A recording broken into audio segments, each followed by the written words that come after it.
CBS Radio Mystery Theater presents...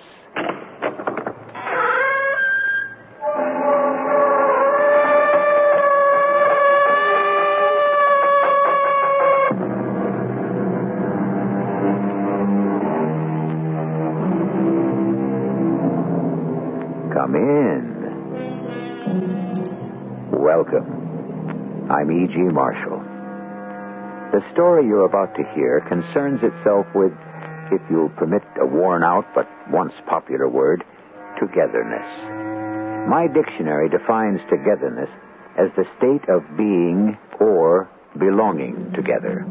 Notice that it does not say being and belonging, and that's where I presume to take issue with the great second edition of Webster's New International.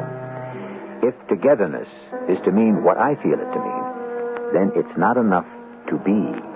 It is necessary also to belong together. My sister's going to have a baby. She's going to name it Rose, I think, after me. Your sister, did you say? My sister Lily, my twin. I don't even know if she's married. But where is she?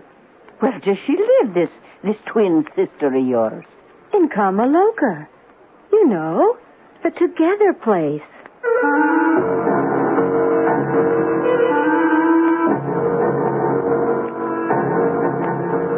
Our mystery drama, The Together Place, was written especially for the Mystery Theater by Elspeth Eric and stars Norman Rose. It is sponsored in part by Contact, the 12-hour allergy capsule, and X-Lax. I'll be back shortly with Act One.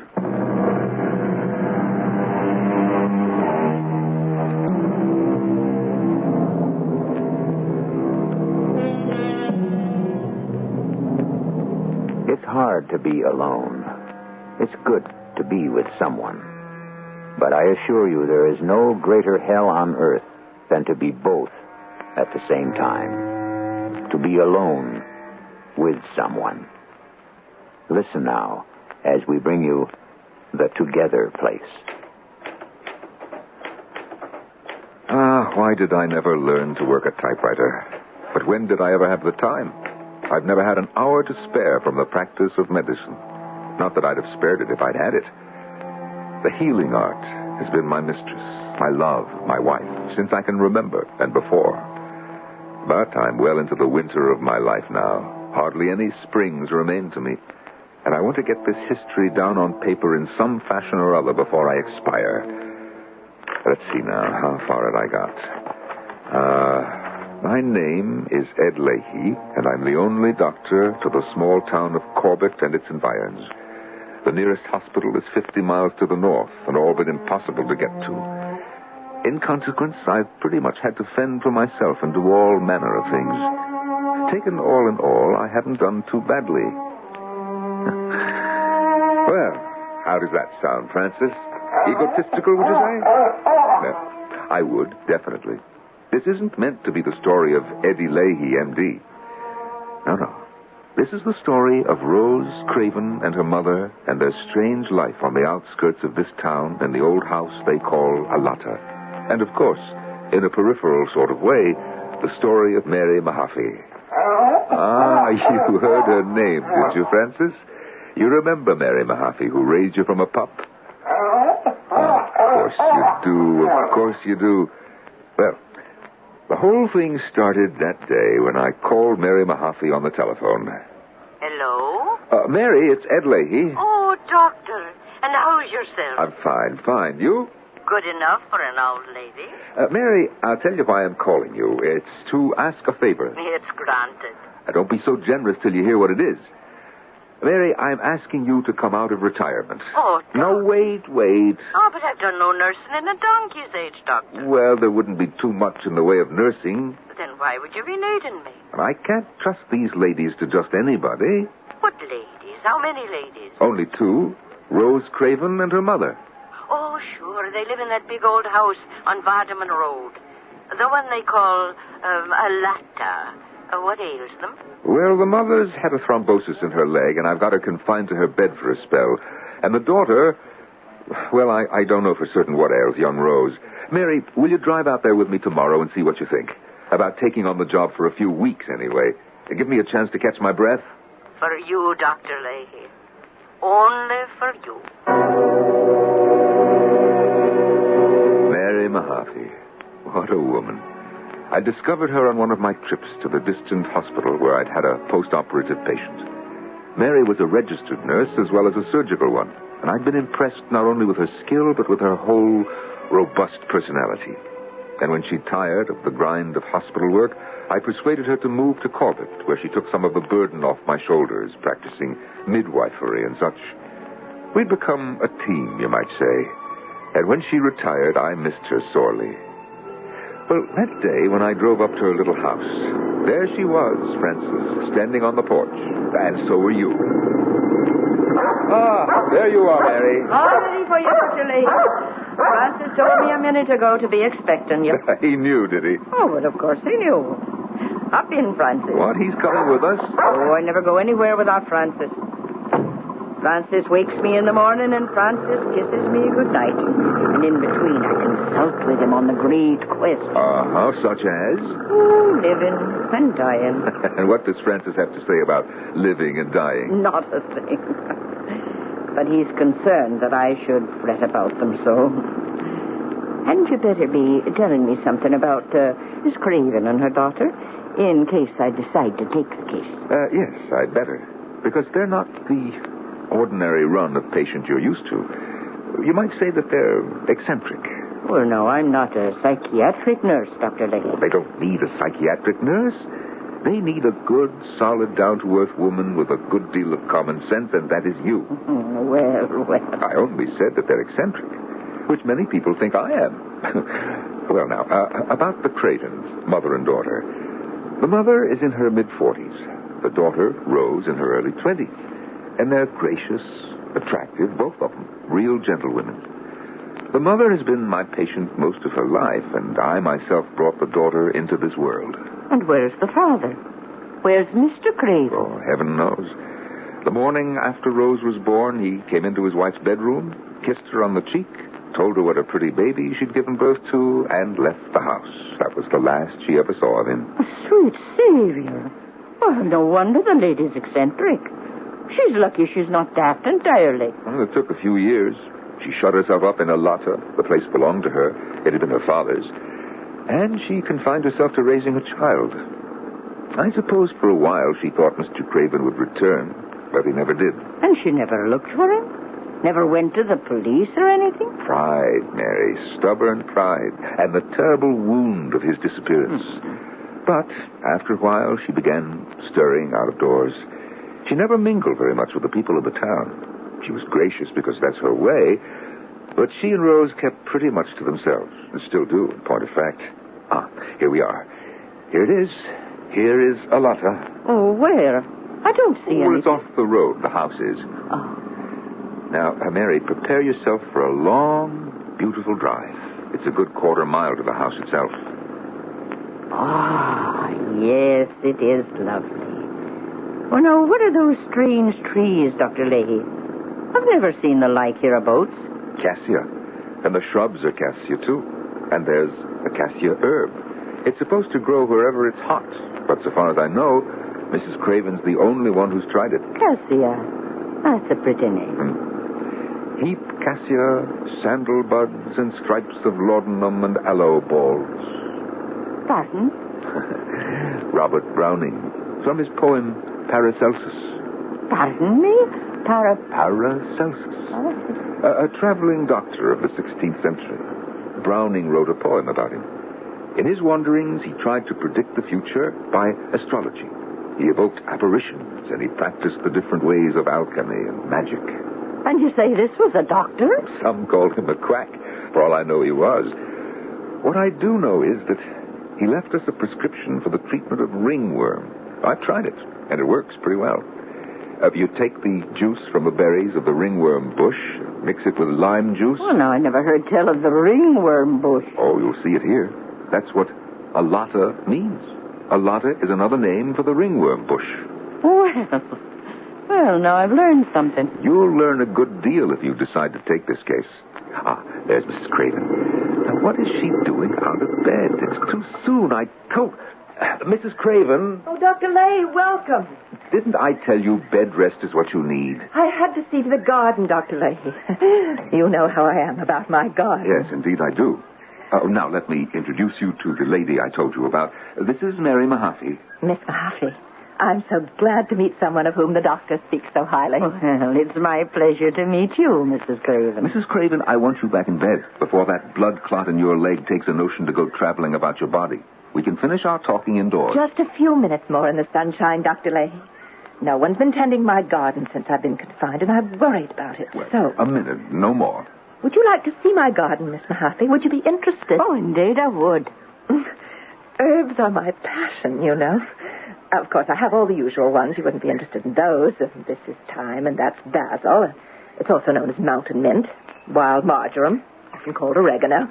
Well, you probably have all of those yourself. Oh, I have a pot of chives on the kitchen window, Mrs. Craven, and that's all. Oh, dear, isn't that a pity?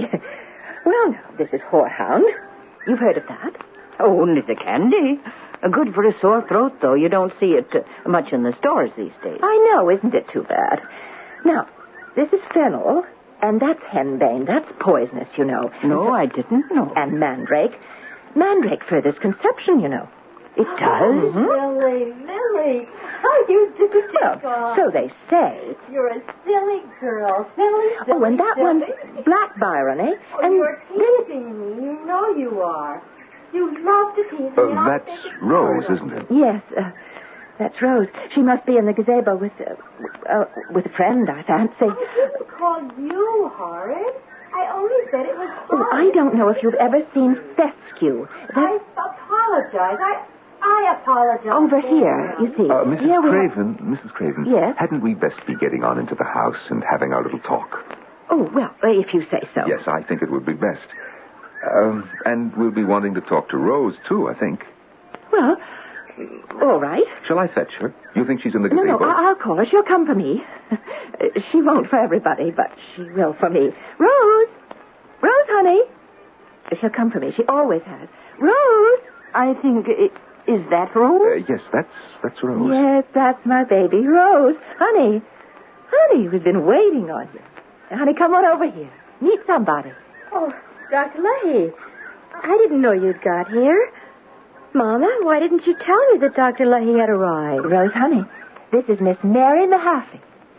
Miss Mahaffey, this is my precious daughter, Rose. Miss Mahaffey, I'm so pleased to make your acquaintance. Oh, likewise, Miss Rose, I'm sure. Now, Rose, baby, you and I are going in the house and make some coffee for our guests. You'd like that, wouldn't you, Doctor? Well, what I'd like is for you to get back into bed. Well, I'll do just that, and Rose can make the coffee. Good. She'll put a smidgen of senna into it. That gives it a mysterious flavor. Come on now, Rose, darling. Rose, wait a second, will you? Yes, Doctor? What about your friend? My friend?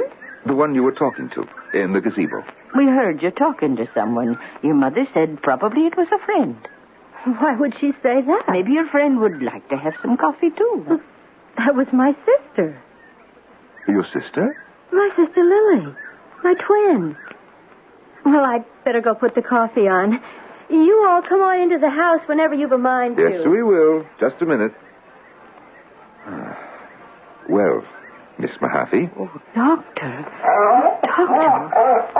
Francis, what have we got ourselves into? Does that mean you'll go on the case, Mary? Oh, someone has to, Doctor. Someone has to look after these poor females. And I guess it might as well be us.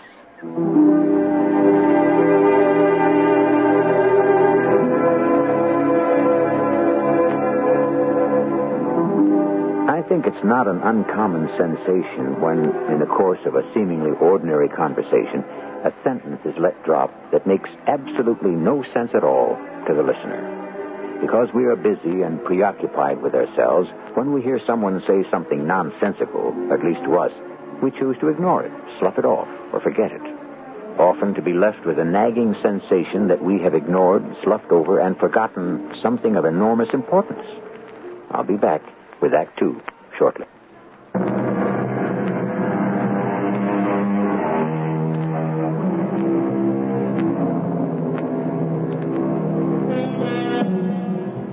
When Rose Craven so sweetly and confidently stated that she'd been talking to her twin sister, when Dr. Leahy and Mary Mahaffey knew quite well that no such sister existed, they did not ignore the words, nor did they slough over them, nor did they nod politely and forget them.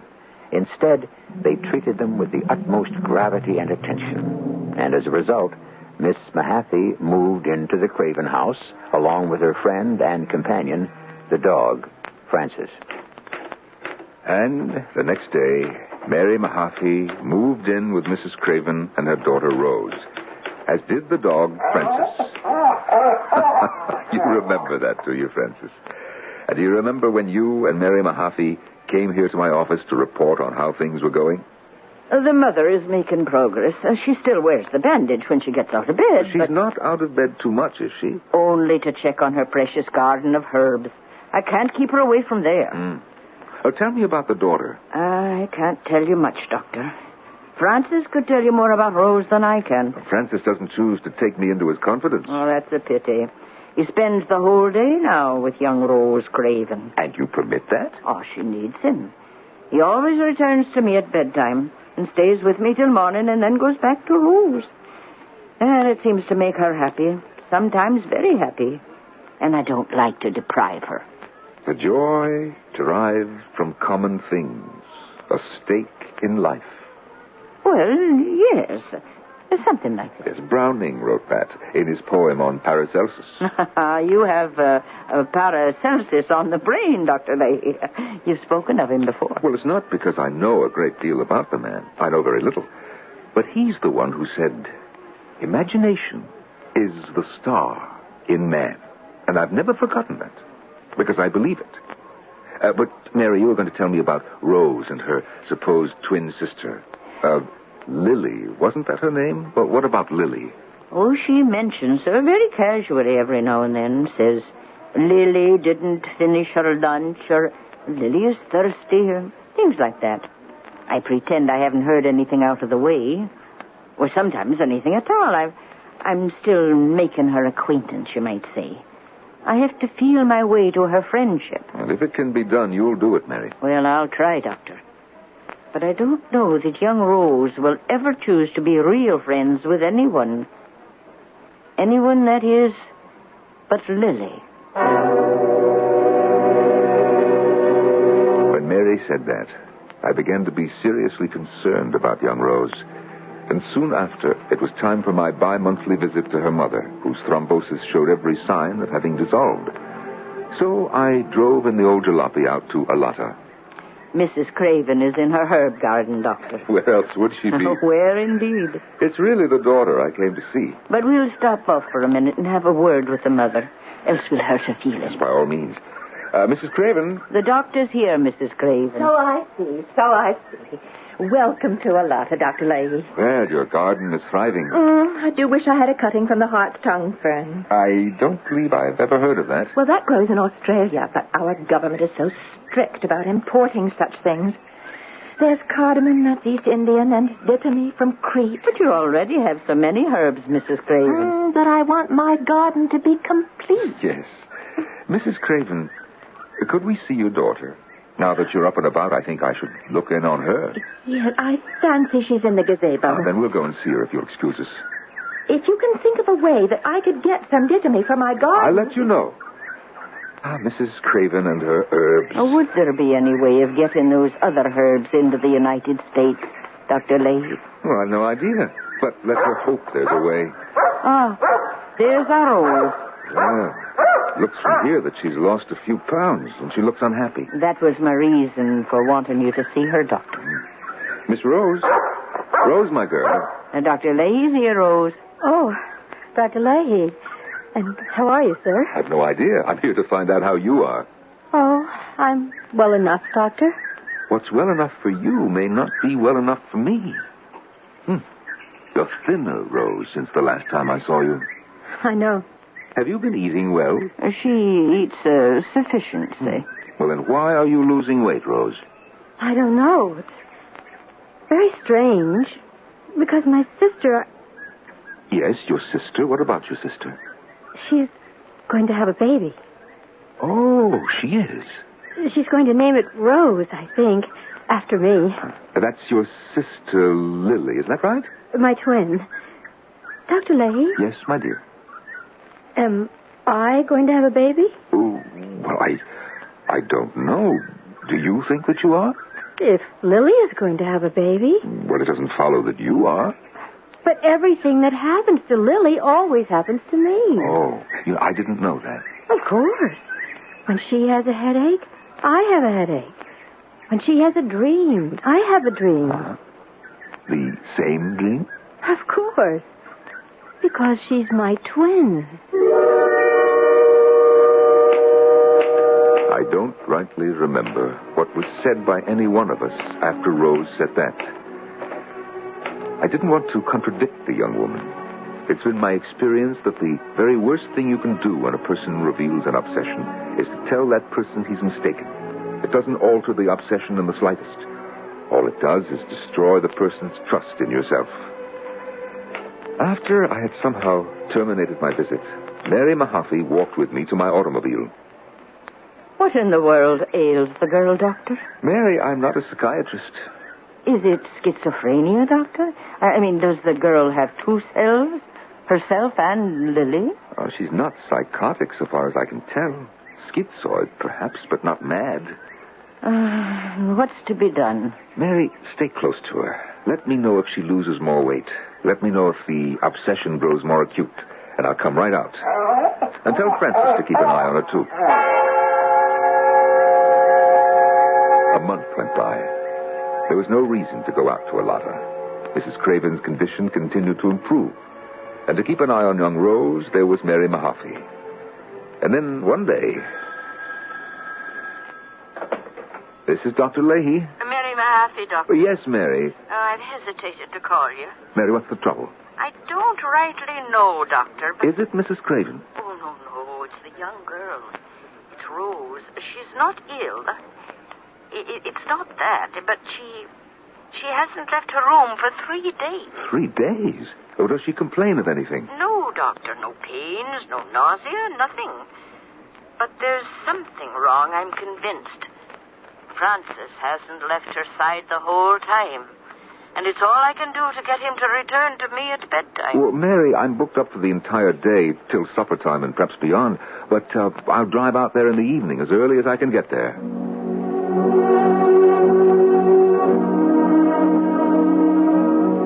It was growing dark when I reached Alata that evening. The front door was unlocked, and I went inside without announcing my presence, and upstairs to young Rose's bedroom.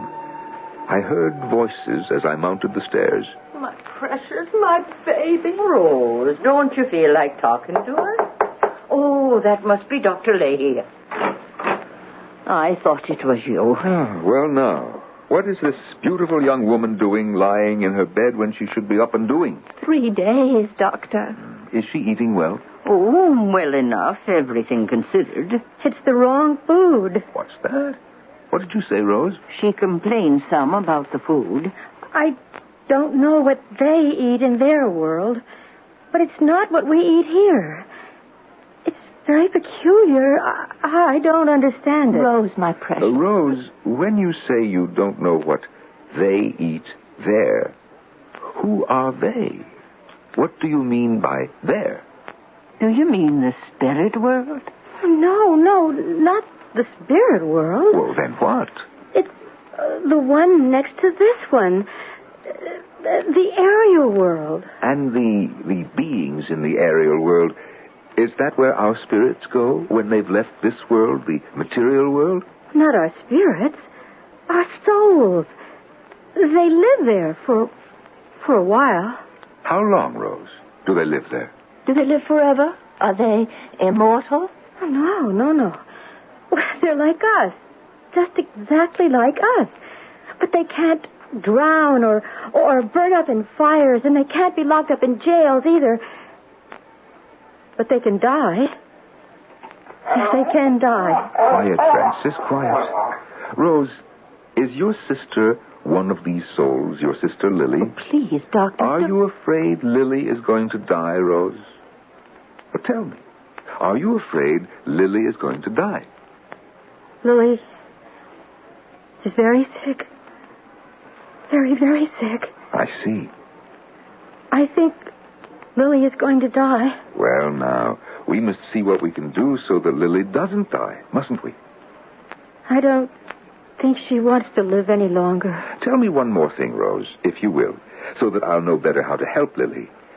Rose, where is Lily? Maybe I can go to see her and find out what's wrong with her. You can't go to see her. Well, why not? Rose, where is she? What is this place where Lily lives? She lives in Kamaloka. What did she say? Rose, tell me again. What is this place where Lily lives? Kamaloka. Mrs. Craven, I think we should step outside. All right, Doctor. I'll stay here, Doctor. All right, Mary. And so will Francis. The dog won't move. He won't leave her. Well, let him stay. He probably knows best. Dogs usually do. What are we going to do?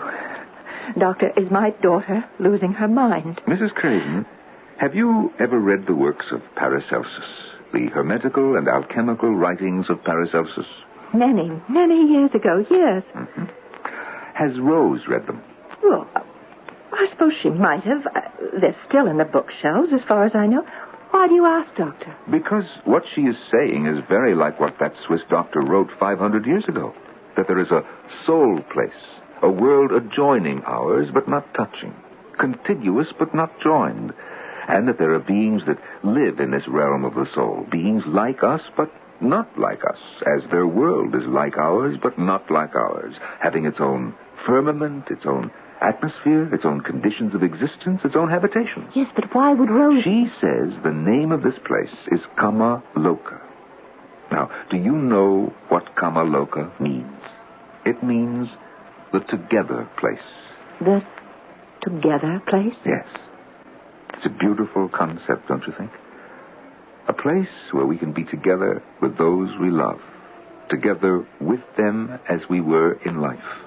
But Rose has no one. What's that? The dog? Doctor. Yes, Mary. She's dead. Rose is dead.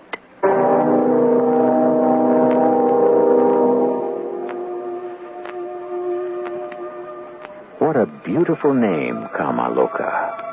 I don't know its derivation, but loka surely comes from the Latin word for place, and kama, well, my dictionary tells me that kama in Sanskrit means love, and the Hindu god of love is named Kama.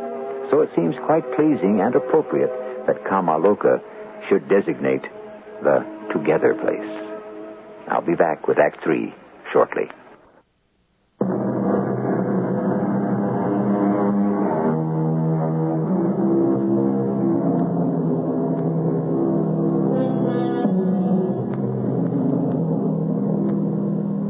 Rose Craven is dead.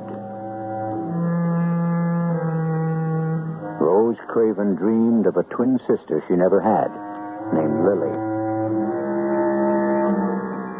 Rose Craven dreamed of a world she'd never seen, where Lily lived, called Kamaloka, the together place.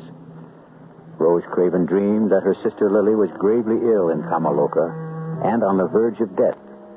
And before her mother, her nurse, or her doctor could take steps to prevent it, Rose Craven died. Poor Rose Craven was put to rest in our little country churchyard. The mourners were few because so few had known her. I was there, so was Mary Mahaffey, and so was Francis. It was a sad day, was it not, Francis? By this time, Mrs. Craven was out of danger from her thrombosis. There was no need for Mary to stay on at Arlotta, and she made plans to move back to her own small house, where you and she, Francis, would take up your old life. But then, before the move could be made, she called me. It's Mary Mahaffey, Dr. Lane. Yes, Mary. Doctor, I've decided to stay on here for a bit. Oh? Well, there's no need, Mary. Mrs. Craven is able to fend for herself. No, she's not, Doctor. Well, why not? I saw her just last week. She's taken to her bed, and I can't rouse her. Well, there's got to be a period of mourning. It's painful, but it's got to be gone through before life can start up again. It's a sickly state, to be sure, but unavoidable. It's not just mourning, Doctor. she's begun to talk about, that place. The place her daughter spoke about. Kamaloka. She has visions of it, and she believes her visions. We can't take her visions away from her. Even if we could, it might kill her. She'll die if she's left the way she is. Yeah. Well, what can we do? I intend to stay on for a while. I don't care if she wants me here or not. She needn't pay me. I don't care about the money. What do you expect of me, Mary? Pay her a visit, Doctor. I want you to see what I see, so that you can back me up in whatever I do. Well, this evening, would that be all right? Anytime. Mrs. Craven doesn't stir from her bedroom, and I'm always nearby. This evening, then. Goodbye, Mary.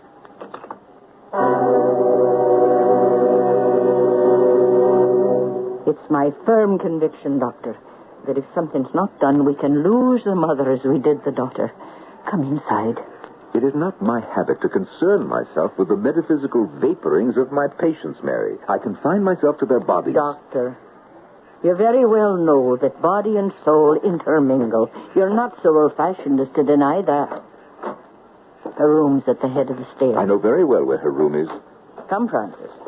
Francis is not keeping watch by her bedside, I see, as he did with the daughter. No, and I take that for a good sign. If he did, I'd think nothing could save her. You say she talks of Kamaloka. She never heard the word till her daughter spoke it. I had to tell her what it meant. But now to her it's a dwelling place for souls. At least I think that's what she's trying to convey to me. Here's her room. Let's go right in. The doctor's here, Mrs. Craven.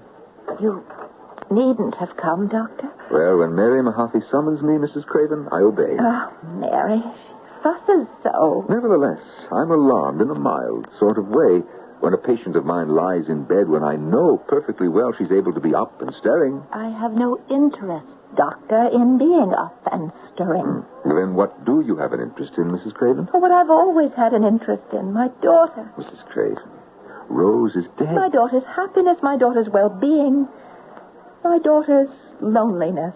Loneliness, did you say? She went to Kamaloka to be with her sister, Doctor. A sister she only fancies. One she never had. But think, Doctor, how she must feel to be alone. Alone in the together place. Mrs. Craven, are you telling me that you want to join your daughter in Kamaloka? What else can I do? There must be something. There's nothing. Perhaps there's something I can do. Prescribe a little tonic. I won't take it. Confounded woman, why not? You know perfectly well I never take any sort of medicine unless I've distilled it myself from my own herbs. Mrs. Craven, I am losing patience. I think you've said enough, Doctor. Thank you very much for coming. Don't bother to call me again, Mary. If my advice is not followed, I am not responsible. It'll be all right, Dr. Leahy. Never fear. I left. I was up against something that frightened me. Something I couldn't face up to. And I felt guilty for my own cowardice. So, 2 weeks later, I drove out to Alata without telling Mary or Mrs. Craven I was coming. I entered the house and went upstairs. I heard their voices even before I reached the top. And I admit it, Francis. I stopped and listened. And what I heard astounded me. The activities of the body are chemical, Mrs. Craven. Our health depends on the proper chemical composition of our organs and fluids. The object of chemistry is to prepare medicines. Where on earth did you learn all this, Mary? I've been reading. But reading what? It's called iotrochemistry. Oh, what is it, Mary? What is it? The link between chemistry and medicine. It's terribly important, Mrs. Craven. Yes, but where did you learn all this? From Paracelsus. He was a Swiss doctor. I know who he was. And an alchemist. But you know what he said, Mrs. Craven? He said, don't make gold. Make medicines. Now, what do you think of that, Mrs. Craven? Do you know his prescription for rumblings in the stomach? No. Made from ground corals, alum, cumin, beans, and cinders. Oh, Mary. It's worth trying, don't you think? Though I don't know the proportions. And I don't know how many people these days are troubled with rumbling. I once gave Dr. Leahy a prescription for the treatment of ringworm. Yes, he told me about it, and he thinks it's good. But I seem to remember a cure for warts. And Mrs. Craven, do you remember that cutting you wanted from Australia, I think it was? Heart's tongue, yes. Yes. Now, I have a friend in Australia, a nurse. We were in training together. And I thought that maybe if I wrote to her... Mary, would you? I could and I would. Oh. But in the meantime, Mrs. Craven, what about your garden here? Oh. I had to look at it for myself this morning. And I hate to tell you, but it's in a very sorry state. Oh, there are weeds sprouting up. The ground seems hard and dry. Now, of course, I'm no judge. But it seems to me that... do you think you're well enough to dress and just come downstairs and take a little look at it? Oh, I think I could. Good. I'll fetch your gardening things. You know what Paracelsus said, Mrs. Craven. We must have faith, cheerful courage, and hope. I'd heard enough. I left. Everything I'd hoped for had been accomplished by the incomparable Mary Mahaffey. Yes, Francis, the one and only Mary Mahaffey. She moved back to her own little home, Francis, and you along with her. And life in our town went on as before. But in a little while, Mary Mahaffey sent for me. No trouble, Dr. Leahy. No. I just wanted to see you once more. Once more, indeed. You'll be seeing me dozens and dozens of times, Mary. Oh, no, Doctor, no. It's almost the end for me. Whatever are you talking about? I'm talking about death, my dear Dr. Leahy. Now, Mary. Death is nothing but the end of the day's work. The taking away of man's air, the evanescence of his balsam, the extinction of his natural light, and the entire separation of the three substances, body, soul, and spirit, and the return to the mother's womb. Mary Mahaffey, wherever did you learn to speak poetry? Oh, that's Paracelsus, Doctor. Yes, I read him through from cover to cover when I was staying with Mrs. Craven. You saved her, Mary. You and Paracelsus together. I firmly believe we did, Doctor. With some help from on high. Did you know that she's opening a store for herbal remedies in town? It'll be a good thing, I believe, for there are thousands of people who won't take any medicine unless it's derived from herbs. But I think often how I failed the doctor. Well, I don't know that you could have done anything.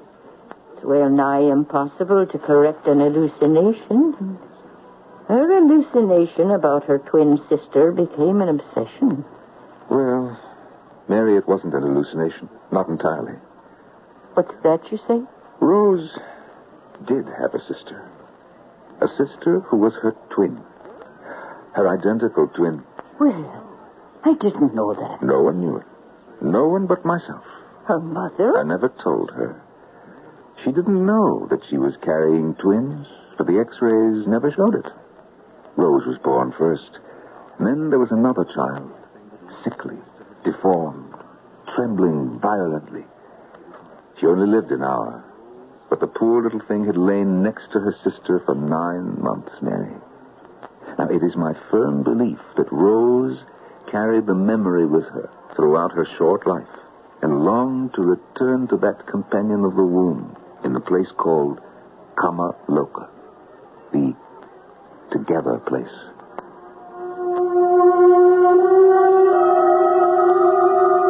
I saw Mary Mahaffey one more time. She was feeble, and it was hard for her to talk, but I knew she had something on her mind. You must write down the case history of Rose Craven, Doctor. Yes, I've been thinking about it. Oh, yes, you must. Such a strange story.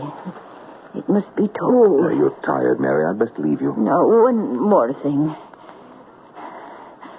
Will you tell Mrs. Craven the story of her daughter? Her 2 daughters, I should say. Her twins. Well, I'm undecided. Would it be kind or cruel? Oh, I've thought, and I've thought, Doctor. I just don't know. Mary, you're very tired. I mustn't let you talk anymore. Tell the story, Doctor. I will, I promise you. Write it. Set it all down as it happened. Mary.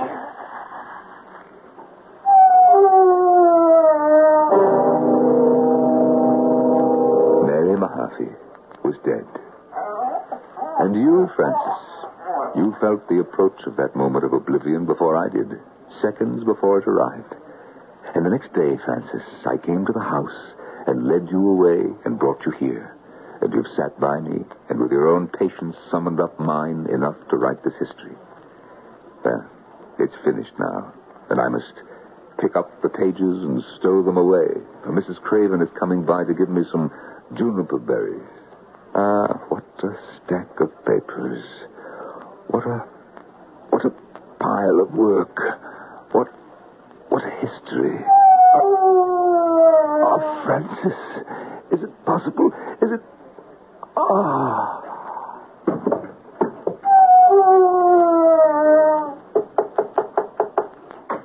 Dr. Leahy, it's Mrs. Craven. For since the earth-born man comes from the earth too will be his mother, into which he must return, and therein lose his earth-born flesh, so that at the last day he may be regenerated in a new, a heavenly and purified flesh, as Christ said to Nicodemus when he came to him by night. Whose words are those?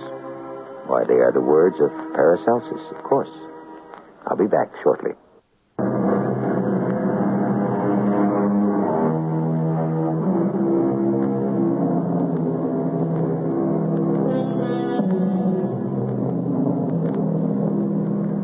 I'm not absolutely positive that juices from the ringworm bush mixed with the juice of a lime will cure ringworm, or that corals, alum, cumin, beans, and cinders all mixed together will stop rumblings of the stomach.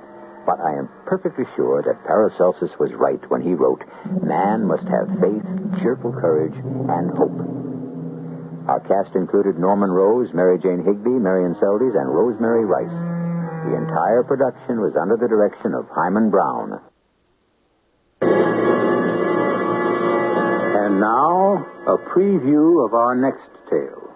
I was conscious of my heart beating hard, not from effort, but from the eerie house. I struck a match and lit the candlestick and started upstairs. Hello up there. Are you all right? Holy Toledo! Where are you? Answer me. I'm coming up. When the woman screamed, I froze. I knew something awful had happened. I took the stairs two at a time, the candle flickering in front of me.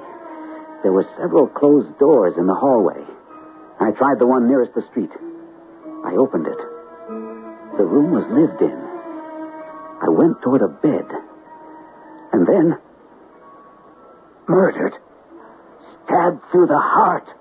Radio Mystery Theater was sponsored in part by Contact, the 12-hour cold capsule, and Buick Motor Division. This is E.G. Marshall inviting you to return to our Mystery Theater for another adventure in the macabre. Until next time, pleasant dreams.